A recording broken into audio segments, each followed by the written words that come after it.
Aujourd'hui, on est sous les chapiteaux installés au boulevard Voltaire à Chaumont, dans le cadre de la 19e édition du Salon du Livre de Chaumont, qui est délocalisé cette année ici. Il ne se tient pas au silo parce que nous sommes en pleine rénovation du bâtiment et voilà, les travaux empêchaient la tenue du salon sur site. Le Salon du Livre, c'est toujours 3-4 jours merveilleux à Chaumont, parce que c'est l'occasion de rencontrer des auteurs, de lire des livres, de s'ouvrir sur plein de choses, sur le monde, sur autre chose. C'est un grand moment à Chaumont. J'aime toujours venir au salon. Le fait d'amener aussi des écrivains à Chaumont, qui est quand même une petite ville, de pouvoir avoir l'occasion de découvrir en fait le métier de l'écriture ici, de rencontrer les auteurs aussi, de pouvoir échanger. C'est une occasion une occasion en or, je pense. Je suis venue faire une activité qui est chère à mon cœur, écouter des auteurs et rencontrer des univers artistiques et littéraires dans la ville dans laquelle j'habite. Et ce qui est un grand privilège d'avoir un salon comme celui-ci. On est un éditeur chaumontais, donc on est présent en tant que chaumontais tout simplement pour présenter aussi nos livres locaux, régionaux. Voilà. On invite des auteurs talentueux au Salon du Livre de Chaumont. Parfois, on anticipe sur les grands prix nationaux qui pourraient être décernés à ces auteurs talentueux. On s'attache à avoir des auteurs qui évidemment sont plutôt de grande renommée, mais aussi des auteurs qui débutent, des jeunes auteurs, des auteurs nationaux et puis des auteurs locaux.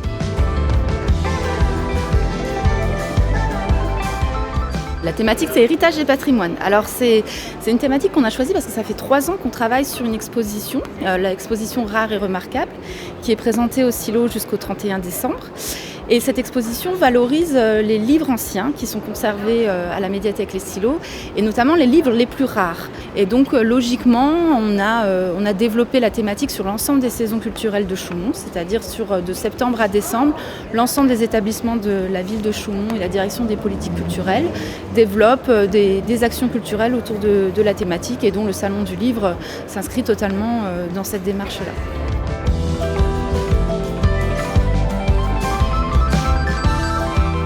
L'avantage, c'est qu'on peut échanger avec les lecteurs, avec des personnes aussi qui sont intéressées par d'autres choses, que ce soit l'histoire de Chaumont, son héritage et aussi son patrimoine, puisque c'est le sujet du Salon du Livre. Donc c'est vraiment très intéressant. Ça permet vraiment d'avoir ce contact physique qui est vraiment indispensable en fait quand on est auteur.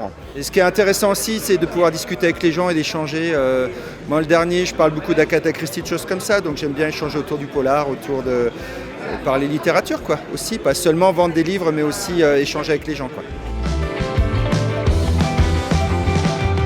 Salon du Livre de Chaumont, ça m'apporte de rompre l'isolement dans lequel on est en tant qu'écrivain, mais de rencontrer des collègues, mais surtout de rencontrer des lecteurs qui, moi, me font énormément travailler parce qu'ils me font des retours auxquels je ne m'attendais pas. Ça permet aussi d'être un petit peu forcé, comme je le fais là, à parler de ces livres, donc à y réfléchir, parce que c'est pas parce qu'on écrit des livres qu'on y réfléchit beaucoup, qu'on théorise beaucoup. À travers les questions que le modérateur va poser, on voit surgir une idée, une lecture à laquelle on n'avait pas pensé. C'est un espace où on découvre, où on rencontre aussi ses amis qu'on n'a pas vus depuis quelques mois, voire années. C'est un espace d'échange et c'est très ouvert et très varié. Je pense que chacun peut trouver quelque chose qui lui plaît, même s'il n'est pas lecteur.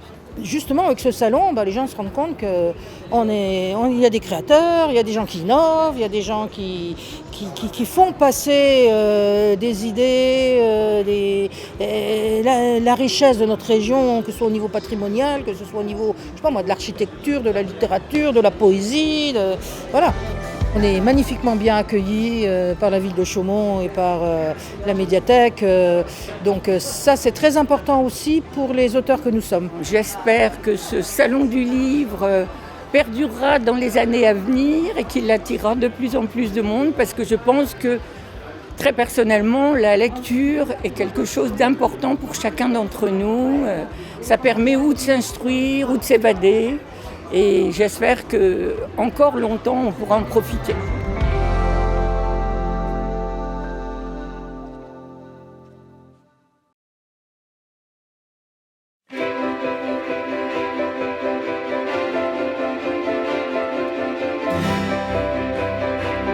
Cette exposition s'intitule donc Rare et remarquable. L'idée, c'est d'y présenter ce qui est rare et remarquable dans la collection donc, de la bibliothèque de Chaumont. Une collection d'environ 30 000 livres, dans lesquels donc, on a choisi une toute petite partie, quelques 80 ouvrages. Les ouvrages peut-être qui sont représentatifs du fond, mais également qui montrent des choses qu'on trouve nulle part ailleurs dans le monde. Le livre unique peut être unique de diverses façons. L'unique le plus évident, c'est en fait, il y a un tirage, il y a une édition d'un livre et il n'en existe plus qu'un ou deux exemplaires. Mais on ne voulait pas s'arrêter là. On voulait montrer que le livre, en fait, c'est bien plus que juste un texte, une édition. C'est également donc un objet avec sa reliure, avec ses possesseurs, les gens qui l'ont touché, changé, qui l'ont modifié au cours du temps.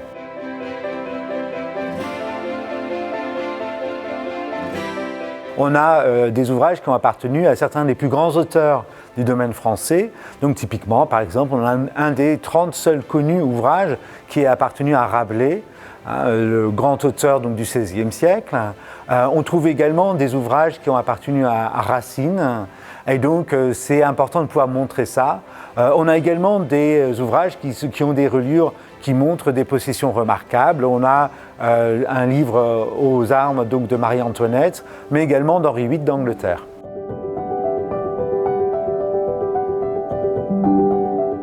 Donc ici, nous avons une sélection particulièrement intéressante qui montre comment le livre pouvait être à la fois personnalisé et pouvait se transformer, voire se dégrader, et explique comment en fait il se faisait détruire. Ici, vous avez l'édition dans son état normal, puis vous avez la version qui a été peinte, développée et rendue donc sous une forme absolument extraordinaire. Vous trouvez donc ici un travail absolument extraordinaire qui date de la fabrication même du livre. On a ici donc un ouvrage qui a été peint par l'un des plus grands peintres sans doute de l'époque, dont on ne connaît pas le nom, mais qui nous fournit au moins avec une vraie matière pour essayer de comprendre comment on pouvait transformer un livre absolument normal en un livre, en objet d'exception.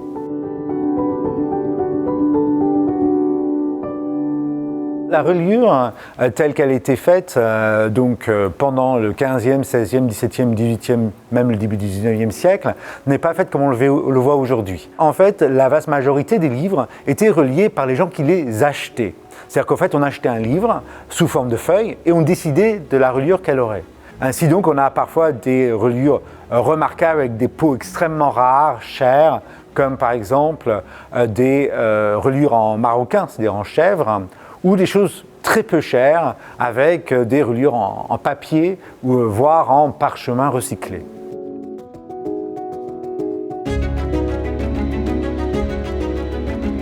On peut également trouver dans ces reliures des objets extraordinaires, d'autres livres qui ont été réemployés, réutilisés pour leurs matériaux.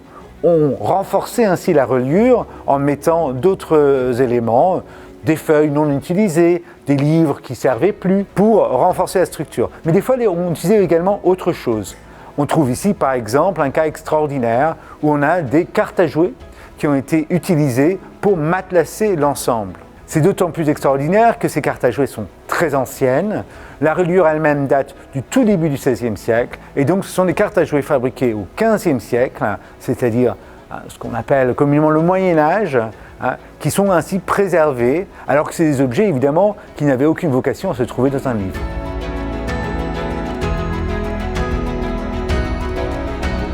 C'est là qu'on est réellement sur des choses extraordinaires.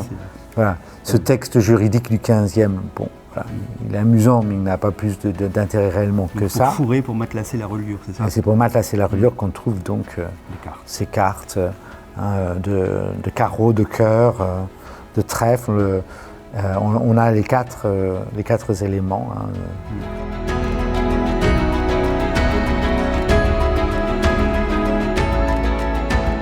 Pour le grand public, cette exposition permet de découvrir plusieurs choses. D'abord, évidemment, le livre tel qu'il ne l'a jamais vu. Mais également, c'est une façon de découvrir leur histoire différemment.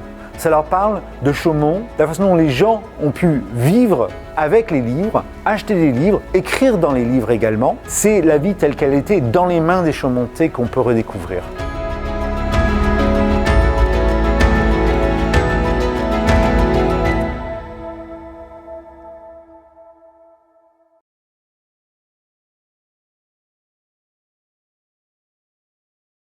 Bonsoir Camille Laurence et merci d'avoir accepté l'invitation du 19e Salon du Livre de Chaumont. Alors sur la couverture de votre dernier livre, un mot, un seul, un mot de tous les jours, un mot tout simple, un mot commun, un mot banal à force d'être utilisé, le mot fille. Et puis aussi tout de suite en dessous un deuxième mot qui a son importance, le mot roman bien sûr. Avec ce livre, Camille Laurence, j'ai l'impression que vous avez voulu redonner au mot « fille » toute sa puissance de scandale, toute sa puissance de révélation, toute sa puissance aussi d'affirmation. « Fille », c'est un roman de conquête ou de reconquête, la reconquête d'un mot et d'une série de mots qui ont été tellement usés et souvent utilisés par les hommes.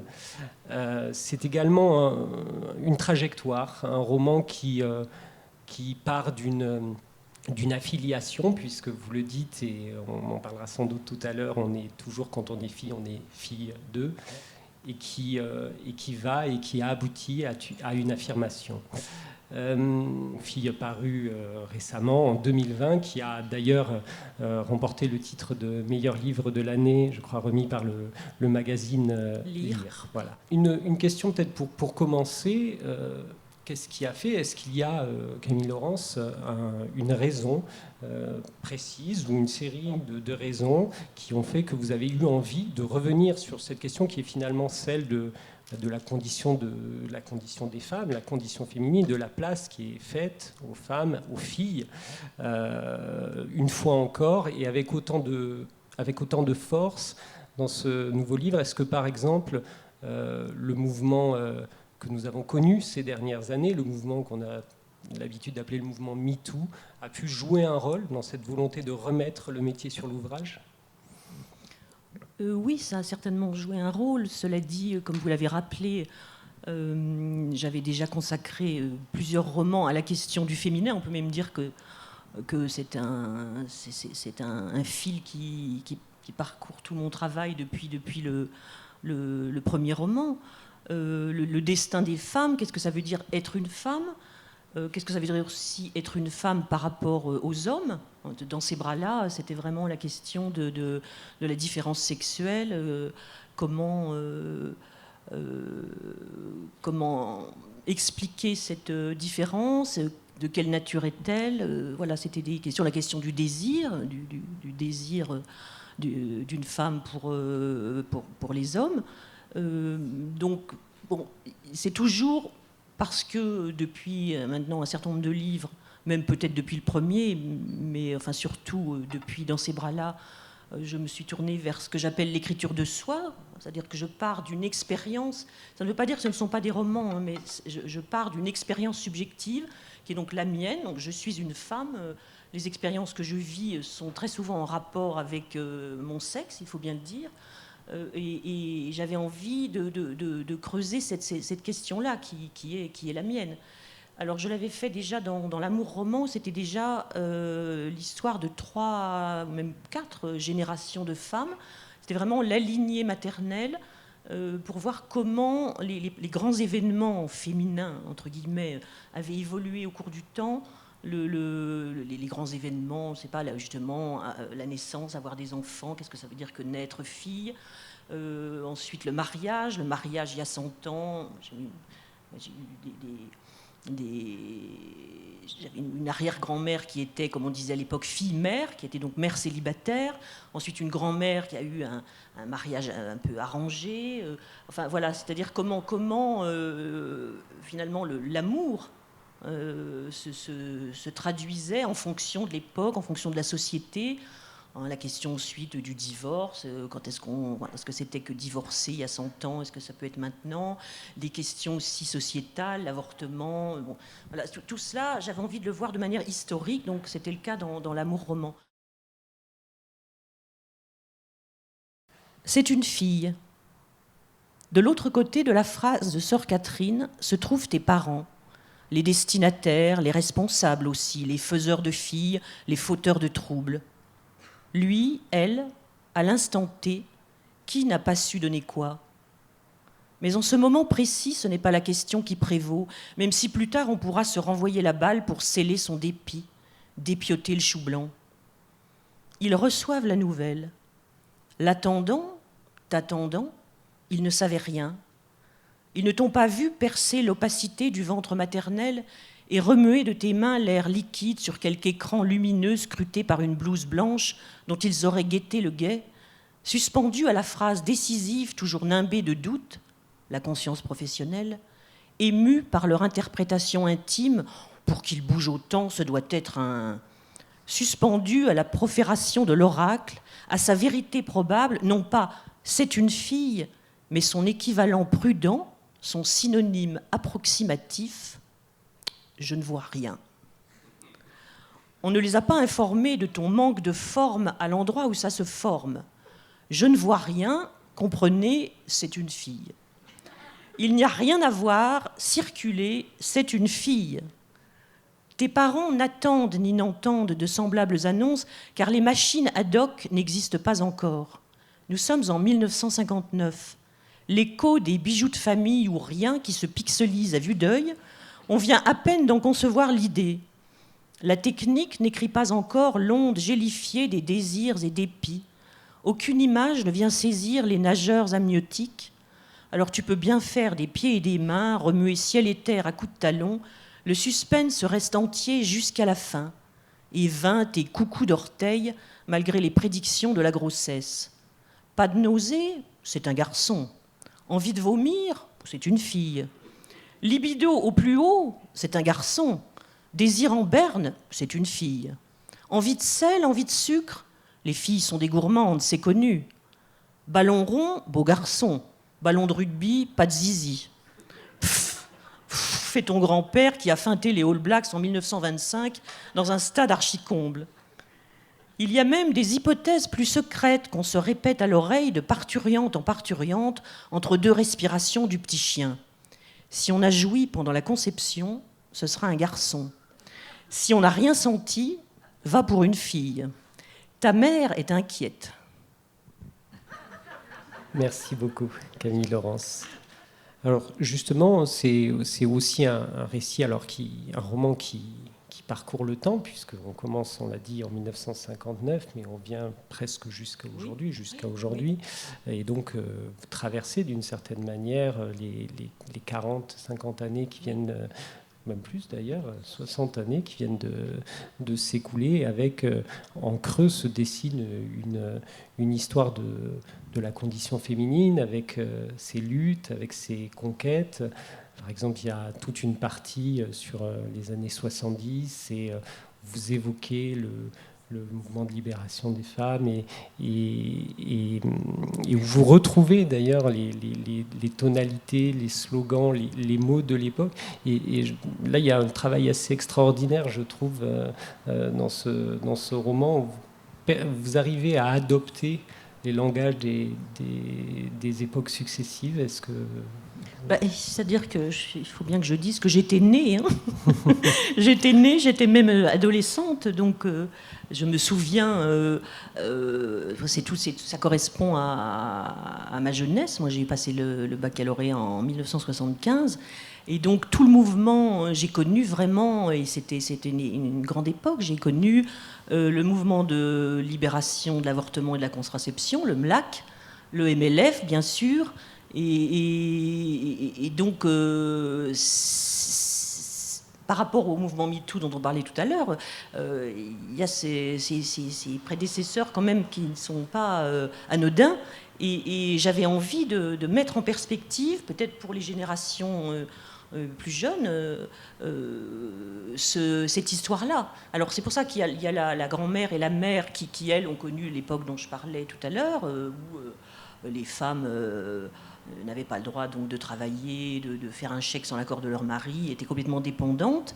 Ensuite, le mouvement de libération, moi j'étais adolescente, et puis les mouvements successifs, donc l'avortement, et jusqu'au mariage pour tous, et jusqu'à MeToo, en fait. C'est pour ça que cette traversée-là, depuis les années 50 jusqu'à maintenant, ça permet vraiment, historiquement, socialement, de recomposer toute l'histoire, enfin une grande partie, évidemment, je ne suis pas remontée jusqu'aux suffragettes, hein, mais quand même une grande partie de l'histoire des femmes, voilà, sur quelques décennies. Et lors de cette traversée, Laurence Baraquet est devenue mère, et mère d'une fille. Et toute la troisième partie du roman est consacrée à ce dialogue, ce face-à-face, c'est parfois cette confrontation, cette découverte mutuelle, ce chemin aussi qu'il faut faire et que la mère doit faire pour aller vers sa fille. C'est vraiment je trouve un des très très beaux passages de ce livre, et qui montre que en fait il y a une pluralité de féminin. Il n'y a pas un féminin ou une condition féminine. Et la fille qui s'appelle Alice vient représenter autre chose, une autre sensibilité, une autre manière de revendiquer. Oui, complètement. Mais c'est-à-dire que j'ai construit le roman comme ça en trois parties. D'abord, ce que c'est qu'être une fille, donc ce personnage de Laurence Baraquet qui naît fille et qui ensuite elle-même va avoir une fille. Donc c'est ce mouvement et cette transmission, puisque c'est après tout le thème de ces journées ici à Chaumont. De quoi on hérite et qu'est-ce qu'on transmet, hein, quand on a eu cet héritage quand même très conservateur dans cette famille, donc dans les années 50, que la fille se soumet, que la fille se tait, et puis qu'on a soi-même une fille qui revendique une toute autre façon d'être fille. D'ailleurs, le roman est construit vraiment de cette façon-là, puisque la première phrase, c'est une fille, et la dernière phrase, c'est merveilleux, une fille. Et moi, j'ai construit vraiment tout le roman comme un arc, comme ça. Comment est-ce qu'on passe de c'est une fille avec la déception qui va avec à la naissance, donc à la fin des années 50, jusqu'à la dernière phrase du roman qui est c'est merveilleux, une fille. Je voudrais lire avec votre autorisation un passage que je trouve très éclairant et très beau. Il y aura le soir où elle reviendra en pleurs d'une manifestation en faveur du mariage pour tous et où tu ne sauras pas quoi faire. Un vieil homme lui aura craché dessus au passage en la traitant de salope. Elle aura regardé interdite, le jet de salive glissé sur son blouson. Un homme qui pourrait être mon papy, dira-t-elle, et la douleur de ses 16 ans sera si vive qu'elle fera monter tes larmes. Il y aura l'anniversaire des 75 ans de ton père, et dans le train pour Rouen, tu diras à Alice, à qui tu auras demandé de mettre un peu de mascara pour l'occasion, « N'en parle pas, c'est mieux ». Puis devant son air triste, tu ajouteras précipitamment « Il ne comprendrait pas ». Mais toi, est-ce que tu comprends ? Il y aura ce moment où ton père, après avoir fait souffler ses bougies par Adam, pestera contre les manifestants qui l'auront empêché la veille d'emmener son fils au foot. Ils nous font chier les homos, conclura-t-il. Tu regarderas Alice, tu sentiras son hésitation, mais elle ne dira rien, et tu en seras infiniment soulagé.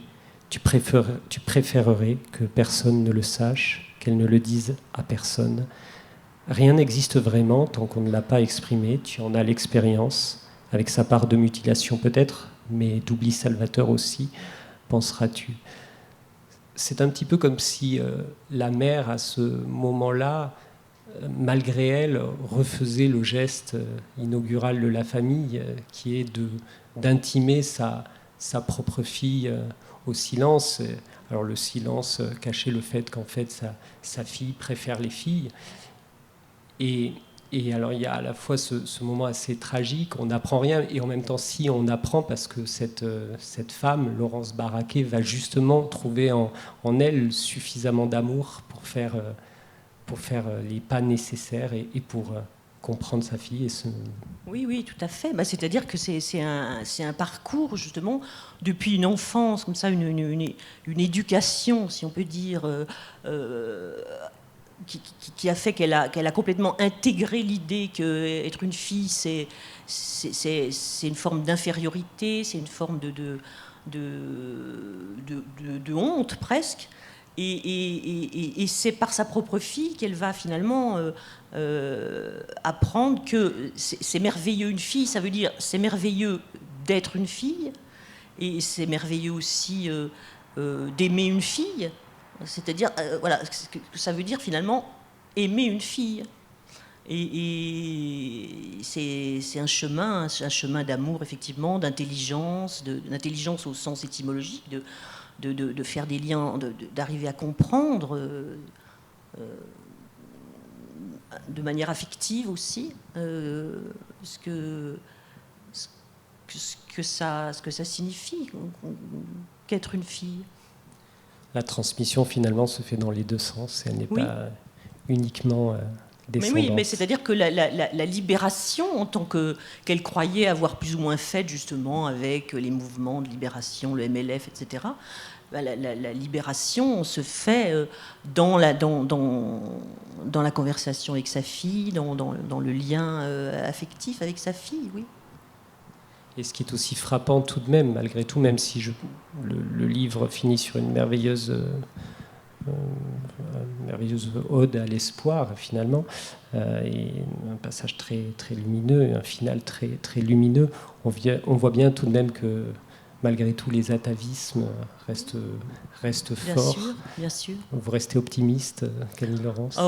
Oui, moi, vous savez, j'ai quand même foi dans l'amour, donc je pense que, bon, c'est banal de le dire, mais l'amour soulève quand même des montagnes, et à partir du moment où on aime quelqu'un, tout est...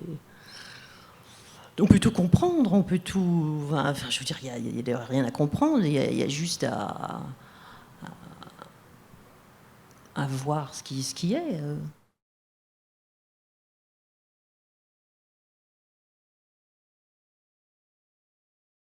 Alors, l'histoire du livre, c'est effectivement une artiste qui arrive, donc c'est en première personne, pour préparer une exposition rétrospective sur une série d'œuvres qu'elle a développées autour de la maison de Frida Kahlo.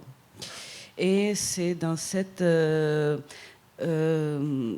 mise en contact avec ses propres œuvres qu'elle commence à les regarder autrement et à percevoir que finalement, au-delà d'une série d'œuvres qui portent sur la mémoire de la Maison Bleue, c'est aussi des écrans de projection de sa propre histoire, de sa propre culture, de sa mémoire, enfin, mon mémoire, quelque part, et mon bagage culturel.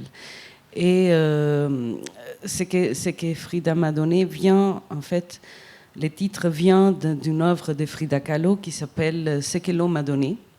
Et c'est une œuvre extraordinaire où on voit les pieds de Frida au bout d'une baignoire. Et de l'eau surgissent une série des images, des symbologies de sa propre vie, les portraits de ses parents, des scènes amoureuses, des images de son enfance. Et donc, c'est comme si, à travers les reflets de l'eau, elle voit sa propre histoire de vie surgir. Et en fait, le livre est exactement une métaphore de ces tableaux. C'est-à-dire, c'est à travers l'histoire de Frida et à travers l'histoire de sa maison que tous les éléments, on va dire, de mon histoire personnelle, mais aussi l'histoire un peu de mon pays, des sujets par rapport à la création, à la peinture, qui vont surgir dans ces récits. Alors, je ne vais pas vous demander, Rosa Maria, de faire un cours sur Frida Kahlo, mais quand même, rappelez-nous en deux mots, on a redécouvert, je pense, très largement, et on ne cesse de redécouvrir son œuvre et sa place dans l'histoire de la peinture, mais elle joue aussi un rôle dans l'histoire de la littérature, dans l'histoire politique même. Est-ce que vous pouvez, en quelques mots, brosser un portrait de Frida Kahlo et nous rappeler qui c'était? Alors, donc Frida Kahlo est une peintre mexicaine, née en 1904, décédée en 1954, 1907 à 1954. Et elle était donc la femme de Diego Rivera, qui était un peintre, un muraliste très connu, avec un engagement politique. Il était même secrétaire du Parti communiste au Mexique. Et donc c'est voilà, une femme qui a une vie personnelle très particulière parce qu'elle a eu un accident qui a un peu divisé sa vie entre avant et après. Elle a passé toutes ces années à traverser des chirurgies très violentes qui, d'une certaine façon, l'ont amené à découvrir dans la peinture une façon d'exprimer toutes les choses qu'il a traversées. Mais bon, Frida Kahlo n'était pas du tout connue à son époque. D'ailleurs, elle était la femme du peintre. Alors que Diego Rivera l'était. Oui. Elle était la femme de Diego Rivera. Et cependant, elle avait fait des expositions à New York. Elle avait même été invitée par André Breton et les surréalistes pour participer à une exposition à Paris. D'ailleurs, elle n'a pas du tout aimé Paris. Elle disait qu'elle ne supportait pas les surréalistes. Elle disait que sa peinture n'était pas du tout ça. Par contre, elle a cultivé une très belle amitié avec Marcel Duchamp et avec Jacqueline Lambda, qui était la femme d'André Breton. Et bon, enfin, parler de Frida, c'est parler de plein de choses, mais c'est aussi parler d'une boom médiatique qui est surgie dans les années 80, avec la publication de la première biographie de Frida, de Hayden Herrera, même s'il a eu auparavant des livres de Marta Zamora, par exemple, ou les groupements de lettres de Raquel Tibol, qui était une amie de Diego Rivera et qui a rassemblé toutes les lettres de Frida. Mais c'était vraiment avec la publication de la biographie de Hayden Herrera qu'elle est devenue une espèce de boom médiatique. Et aujourd'hui, on parle de Frida et on est traversé par l'image des sourcils qui ont peint maintenant dans tout, dans des sacs, dans des tasses de café, dans des casse-têtes. Enfin, on est vraiment complètement éloigné de la personne qu'elle était. Elle est devenue un mythe et surtout une figure majeure du marché de l'art, on va dire comme ça. D'ailleurs, il y a Taschen qui vient de le consacrer un pavé, un livre extraordinaire, très mérité parce que son œuvre est quand même transcendantale. Je pense que son œuvre parle des choses qui sont universelles. Et Sotheby's, je crois, au Christie va faire une vente aux enchères qui on présume qu'il va arriver à des prix extraordinaires. Donc voilà, on parle de Frida, on parle de toute une série des éléments qui n'ont rien à voir avec ce qu'elle était vraiment. Et moi, c'était peut-être le premier défi que j'ai eu quand j'ai commencé à faire ces œuvres, donc entre 2012 et 2019. Et 2017, et quand j'ai commencé à écrire ce livre, c'était déjà d'essayer de franchir cette barrière médiatique pour arriver vraiment à l'histoire d'une personne, d'une femme mexicaine qui était peintre, qui avait habité dans une maison toute sa vie, qui avait un rapport très particulier avec sa maison, et une maison qui est quand même mythique parce qu'il a eu des invités de grands renom dans cette maison, des cinéastes, des écrivains, des musiciens, des compositeurs. Trotsky était exilé dans cette maison aussi, donc c'est quand même une maison qui a une richesse en soi extraordinaire. Et c'est avec la maison et pas les musées que je voulais être en contact, c'était avec la personne et pas les mythes que je voulais être en contact. La maison joue un très grand rôle, cette maison qui était une plaque tournante intellectuelle, artistique, etc. Elle joue un très grand rôle, parce que vous dites ce que Frida m'a donné, mais c'est pratiquement aussi ce que la Maison Bleue m'a donné, ce que la maison... Parce que l'importance même d'un point de vue architectural de la maison dans votre travail est énorme. C'est tel meuble qu'il y avait dans la maison de Frida ou que vous imaginez. En quoi cette maison vous a tellement touché? Est-ce que c'est parce que c'était cette plaque tournante extraordinaire? Est-ce que ça vous rappelle votre maison en Venezuela, votre maison natale, que vous évoquez aussi, bien sûr? Oui. Alors c'est vraiment, je pense que c'est un dialogue entre cette maison de Guama, qui était une maison de mon enfance au Venezuela, et la Maison Bleue au Mexique. Déjà, il y a quelque chose, c'est que mon père était architecte, donc moi j'ai eu une relation avec la maison vraiment comme un espace de vie, des constructions d'une identité, des constructions d'une culture et des constructions d'une mémoire qui est tout à fait particulier. Et je pense que c'est ça aussi qui me rend particulièrement sensible aux maisons. En fait, déjà, dans ma démarche en tant que peintre, mon sujet a été toujours porté sur la mémoire des lieux intimes. Donc, la maison de Frida était quelque chose de cohérent déjà dans ma démarche et dans mon parcours.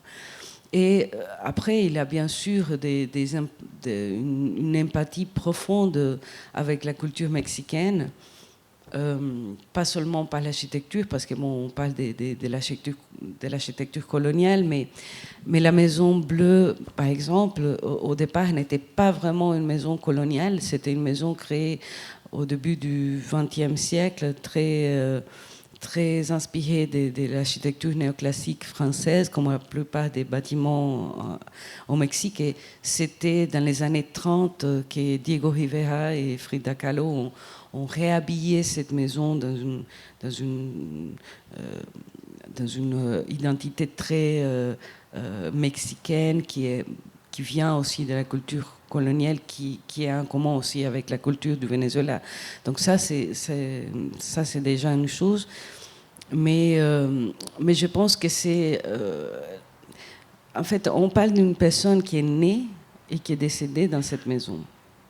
Déjà, ça c'est pas un détail, c'est-à-dire c'est toute une vie qui se raconte à travers la chronologie d'une maison. La maison a accompagné, les réformes de la maison ont accompagné un peu l'état de santé de Frida. Et aussi des événements qui sont liés, par exemple, quand Trotsky avait été reçu à la maison, Diego Rivera avait décidé d'acheter le terrain à côté, qui était un terrain vide, parce qu'on craignait des attentats. Et les jardins s'est agrandi et on construit par exemple une pyramide pour héberger la collection des pièces précolombiennes de Diego. Enfin, il y a plein des événements dans la vie de ce couple et dans la vie de Frida qui vont marquer des réformes dans la maison.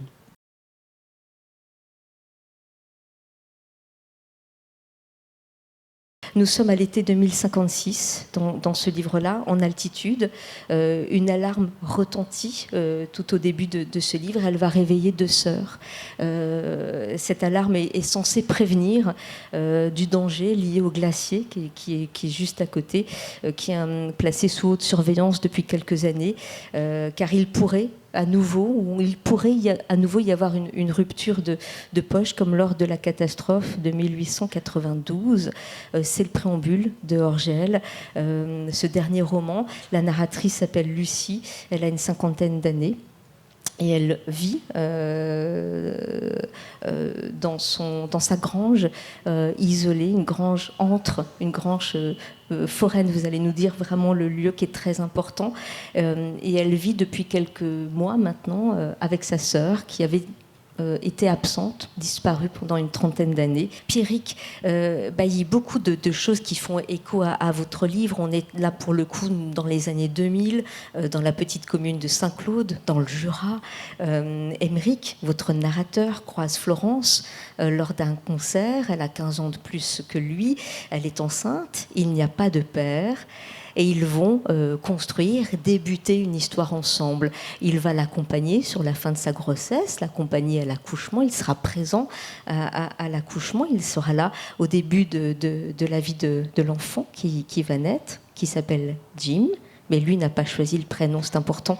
On reviendra sur ça aussi. Et il va apprendre à devenir père. Une distance d'abord, puis une gêne, et puis petit à petit, il va s'autoriser à être le père de cet enfant, tout en sachant, et c'est ce qui est important dans votre livre, qui est moins dans la tension que le livre d'Emmanuel Salas, qui est plus dans la sensibilité, j'ai envie de dire plus une légèreté, parce qu'il y a beaucoup d'ironie, d'autodérision. Il se moque un peu de lui, ce narrateur, sur ce côté un peu d'homme sensible qu'on dit très gentil. Florence lui dit mais toi tu es un homme gentil, et lui se dit mais ah bon, mais je préférerais peut-être être moins gentil. Tout passe un peu sur lui, il se laisse comme ça emporter dans ses histoires. Il y a un équilibre qui va se faire entre ce trio-là, cette famille, et on sait très bien que cet équilibre peut être complètement cassé le jour peut-être du retour du père biologique. La nature. Pierrick, je vais vous demander de lire un petit extrait si ça vous dit. C'est le retour justement, c'est en tout cas l'installation à la maison où on commence un peu à vivre à l'extérieur. Les Hautes-Combes, Belles-Combes, les Trois Cheminées. Il faut peut-être que je clarifie un peu les choses, car je comprends qu'on puisse s'en mêler les pinceaux. Les Hautes-Combes, c'est un vaste domaine skiable à plus de 1000 mètres d'altitude, qui englobe une petite dizaine de communes. Bellecombe est l'une de ces communes, et les Trois Cheminées, un hameau de la commune de Bellecombe. Voilà qui est posé. Le vrai changement concernait surtout notre mode de vie. Maintenant, on était toujours dehors, et ça voulait dire toujours debout, toujours en action. On avait toujours des tas de trucs à faire, casser le petit bois pour l'hiver, ranger l'atelier, sortir le vieux tracteur rouge Macéaris du grand-père, dont j'ai remplacé toutes les bougies et auquel je donnais 2-3 coups de clé. L'engin a redémarré impeccable, là j'étais fier de moi. Je prenais Jim derrière ou sur mes genoux et on taillait dans les chemins.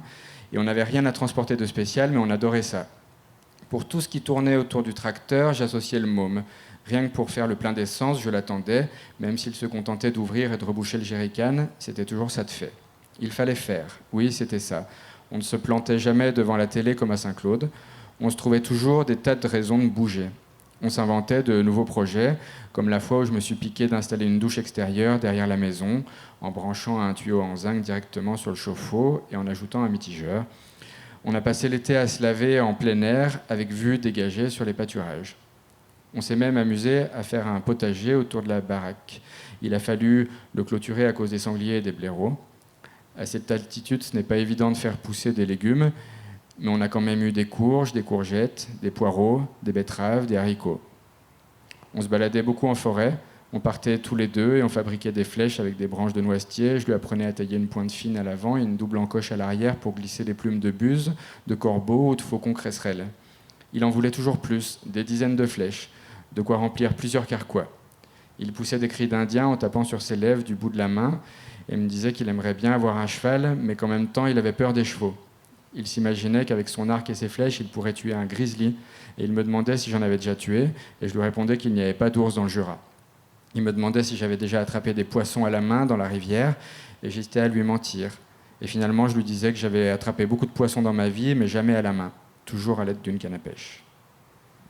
Je voulais ces extraits parce que je trouvais que ça montrait aussi cette façon de vivre différente finalement. Le simple fait de dire, là on ne regardait plus la télé, mais on faisait d'autres choses. Et sur ces exemples très concrets, très pratiques, des actions qu'on fait avec l'enfant, finalement ça montre aussi tous les souvenirs qu'il peut y avoir, souvenirs d'enfance ou souvenirs concrets quand on vit dans ce coin de campagne, quand on choisit ce mode de vie. Ça c'est aussi une grande partie de ce livre-là, de montrer une autre façon de vivre.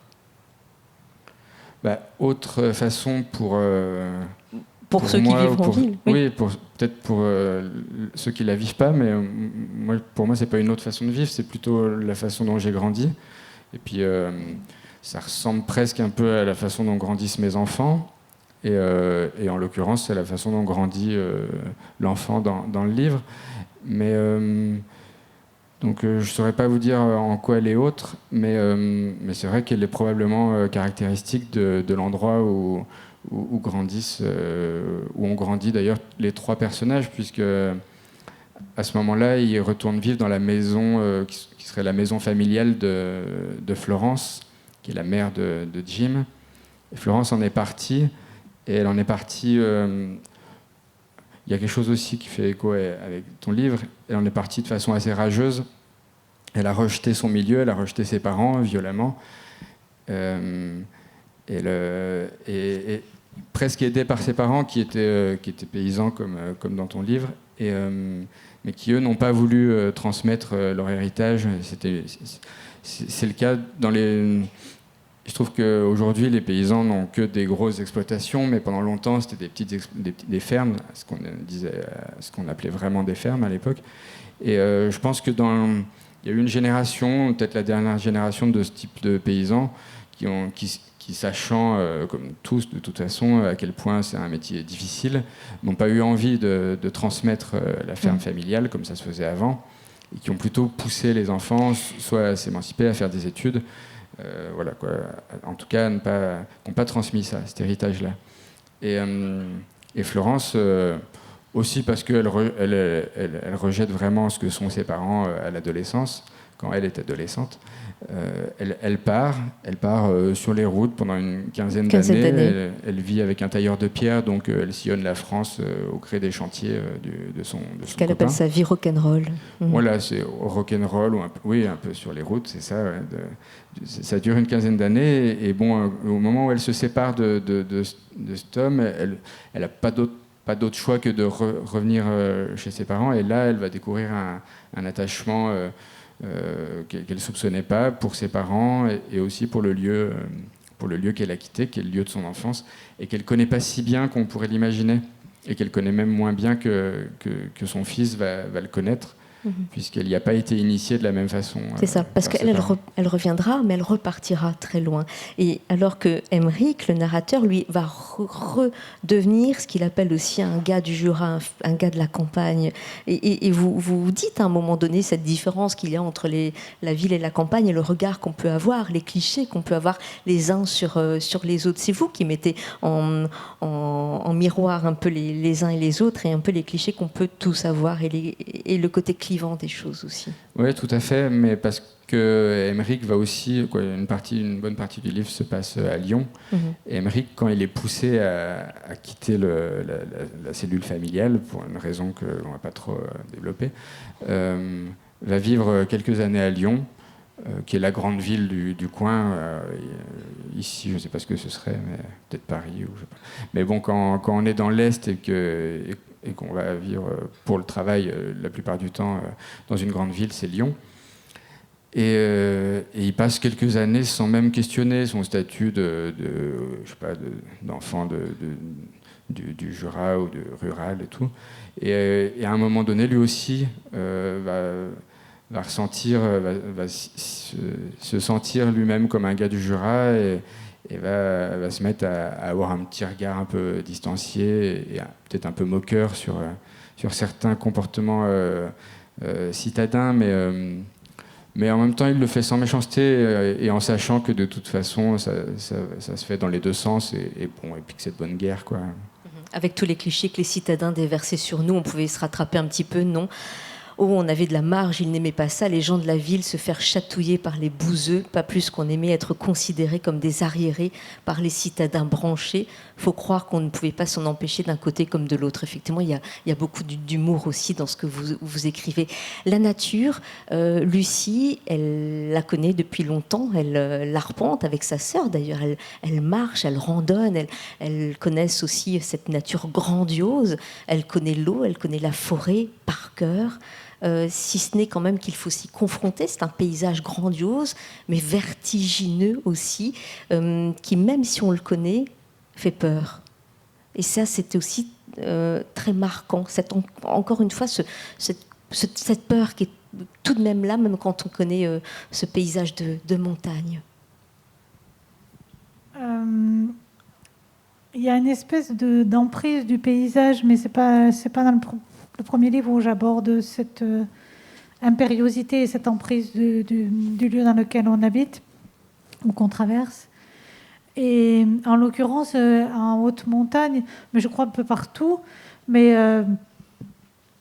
Pierrick a aussi parlé de ça dans le livre sur son père, évidemment. C'est-à-dire qu'à un moment donné, il ne faut pas oublier que ces paysages-là sont dangereux. Et on est obligé d'avoir peur pour pouvoir tout simplement marcher. Ce ne sont pas des paysages tranquilles, mais ce ne sont pas non plus des personnages tranquilles. Mais je voudrais qu'on parle des corps, parce que ce sont aussi des livres où les corps sont très présents, des corps qu'on aime, qu'on regarde, qu'on photographie. Les corps des femmes qui parfois n'aiment pas se montrer ou qui aiment se montrer aussi. Et je dis ça parce qu'Emmerich aime photographier des corps, pas seulement, mais il y a quand même le corps des femmes qui sont présentes autour de lui, et de tous les âges aussi. Et je disais que vos livres étaient aussi sur la question temps qui passe, son propre corps, puisqu'ils ont 50 ans, vos femmes et votre narrateur, ces corps qu'on désire ou qui sont repoussés aussi, qu'on connaît ou qu'on connaît mal. Les deux sœurs, Clémence et Lucie, ont longtemps vécu dans la même chambre, ont eu le temps de se voir, de s'observer, sans vraiment se connaître. Et je voudrais que vous lisiez un extrait où les deux sœurs qui se sont retrouvées alors qu'elles ont 50 ans, elles ne sont pas vues depuis 30 ans, et Lucie, qui est celle qui observe beaucoup l'autre sœur Clémence, la découvre alors qu'elle a 50 ans avec curiosité. Elles sont donc parties marcher toutes les deux, et elles vont dormir dans un refuge. Et pour la première fois, Lucie va voir Clémence s'abandonner et va pouvoir l'observer. Si vous êtes d'accord, je voudrais que vous lisiez cet extrait qui montre une proximité entre les deux et le regard que Lucie porte sur sa sœur. Je me retire la première sur l'estrade de bois, le plus loin possible de ma sœur, encore occupée à tisonner machinalement le foyer où nous avons réchauffé nos repas. Le sommier de planche est sommaire. J'essaie de trouver une position confortable dans mon sac de couchage. La lune se lève dans la lucarne. Sa lueur me touche l'épaule et me tient éveillée. Peut-être que les gendarmes ou les gardes vont apercevoir la fumée, même si à cette altitude c'est peu probable. Sinon ma sœur n'aurait pas fait de feu. Cette inquiétude, cet espoir prennent le pas sur l'épuisement. Je n'arrive pas à trouver le sommeil. Clémence se couche enfin et tout mon corps se tend, puis se recroqueville. Clémence ne se couche pas. Elle tombe, elle sombre. Ma sœur, au corps si frêle, encombre la nuit. Ensommeillée, elle semble occuper tout l'espace du couchage. C'est comme si elle s'était coulée en tombant de toute sa journée sur l'estrade entière, absorbant jusqu'à mon sommeil. Me reviennent en mémoire tous ces moments, ces espaces, occupés en permanence par ma sœur, quand on ne parlait que d'elle, même quand on ne parlait plus d'elle, son emprise sur nos phrases, nos pensées, nos vies. Maintenant, c'est son corps, son petit corps là, qui prend toute la place. Ma sœur est faite d'une matière magique, épaisse et plastique, épousant la nuit, épousant tout autour d'elle. Moi compris peut-être. Je me sens d'abord agressée par cette place démesurée qu'elle prend avant de rejeter cette sensation. Je regarde Clémence. Je la regarde aussi attentivement que l'obscurité me le permet. Dans ce regard, je prends une revanche. Je n'ai jamais été si près d'elle, même quand nous partagions la même chambre, sauf dans les moments où elle me tenait contre son corps, où elle pesait de tout son poids, de toute sa force sur moi, où j'étais prisonnière et sans possibilité de réfléchir, sauf dans le ventre de notre mère. Je ne me souviens évidemment pas de ces mois cloîtrés, de notre cohabitation utérine. Je me demande si je la savais là, je me demande si elle me sentait, m'entendait, si on s'écoutait, si on se touchait à travers les poches des os, si on percevait la présence de l'autre, si on se devinait. Je n'ai jamais été si près d'elle en position de force, dans une conscience aiguisée par le silence du haut, pendant que ma sœur a laissé la sienne au bord du sommeil. Je pourrais m'échapper en glissant hors de mon sac tout doucement, en me contentant de la lune pour redescendre. Quelque chose pourtant m'en empêche. Quelque chose me retient, et ce n'est pas la peur.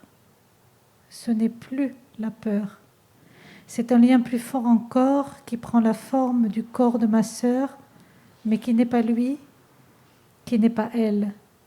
J'entends le bruit ténu d'une cascade en aval du refuge, une résurgence musicale du torrent. Clémence entre dans le paradoxe du sommeil. L'endormissement a verrouillé son corps, les rêves se déploient sous une immobilité de surface. Ainsi verrouillée, elle est à ma merci. Je pourrais fuir, mais au lieu de ça, je la regarde vraiment, de près. Je la regarde dans l'éclaircie de la lune, maintenant couchée sur ce corps d'une présence stupéfiante. La lune l'éclaire, le découvre. C'est un corps offert, celui d'une femme de 50 ans dans lequel je ne reconnais plus ma sœur. Elle est couchée sur le côté, vers moi. Elle n'a pas fermé son sac de couchage. Elle est à découvert, livrée jusqu'aux cuisses resserrées, encombré de tatouages vieillis, des entrelacs tortueux entre lesquels ses mains refroidies ont trouvé refuge.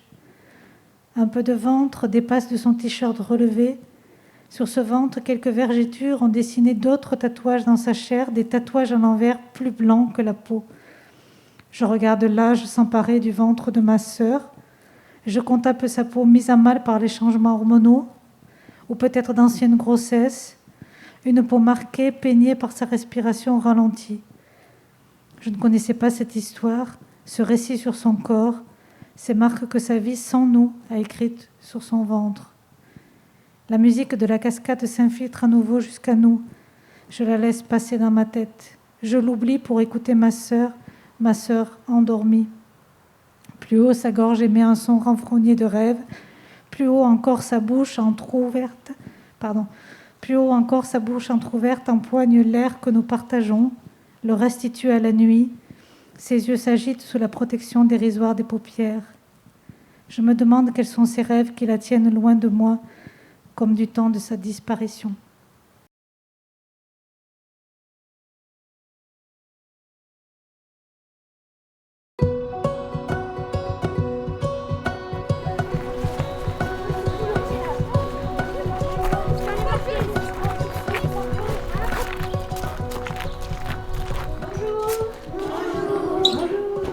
Je suis Laure Grand-Besançon et je suis l'autrice du livre Les Odyssées, qui est l'adaptation d'un podcast de France Inter qui s'appelle Les Odyssées.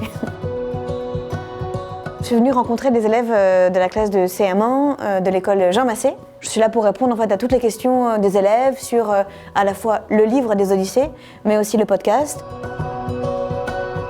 L'idée, c'est de raconter les grandes aventures de l'histoire aux enfants. Donc on a réuni 12 Odyssées qu'on a choisi vraiment de largement illustrer. Pour moi, c'était hyper important parce que j'avais vraiment un souvenir de livres d'enfants. Moi, quand j'étais enfant, les livres, je les lisais parce que j'aimais les illustrations. D'abord, après, je lisais après, si l'illustration était bien.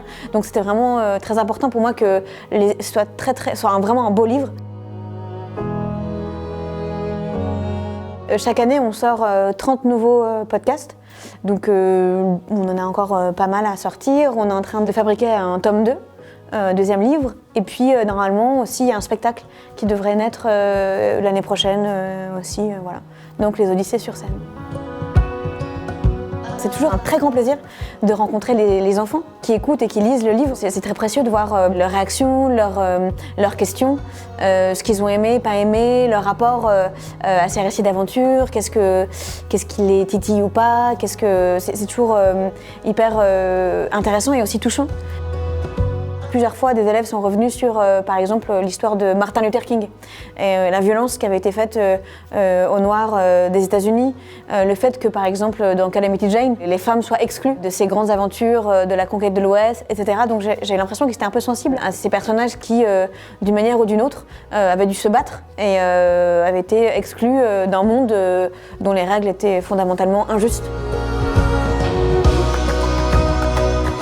Recevoir un auteur, c'est extrêmement enrichissant pour les enfants. Ils se rendent compte qu'il y a une vraie personne derrière les mots qu'ils écrivent, qu'ils lisent.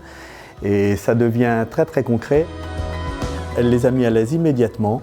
Le contact s'est fait sans délai. Et donc vraiment, j'ai trouvé que la rencontre était à la fois riche, posée et très agréable. Je suis absolument certain, par exemple, que tous les enfants auront lu le livre des Odyssées d'ici 2-3 semaines.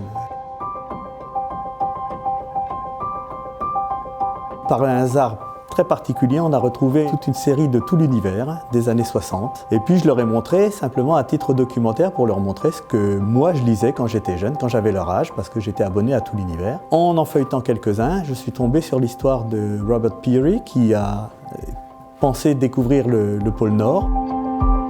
Ça nous a fait penser à un personnage dont on pourrait éventuellement raconter l'épopée à la manière de Laure Grand-Besançon. Je trouve ça absolument génial en fait que les professeurs, les maîtres d'école et les enfants s'emparent de la forme pour en faire quelque chose eux-mêmes. Je trouve ça vraiment génial parce que moi qui adore faire ça, je ne peux qu'encourager les autres à le faire parce que vraiment ça, le travail du son et cette forme-là de podcast narratif, ça réunit beaucoup de choses différentes, une grande diversité de savoir-faire.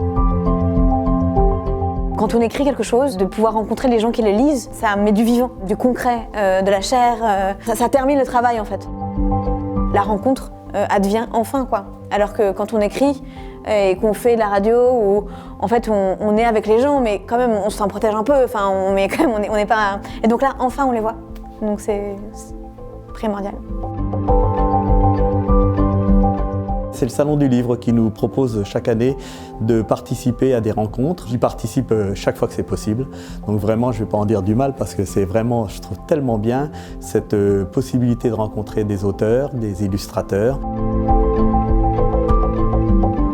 J'ai vraiment aimé le temps de dédicace, rencontrer les gens, discuter avec eux, rencontrer les familles aussi. C'est super chouette de rencontrer les enfants avec leurs parents, etc. Rencontrer les autres auteurs aussi, c'est hyper riche. Et tout simplement, un grand merci pour cet accueil et l'invitation.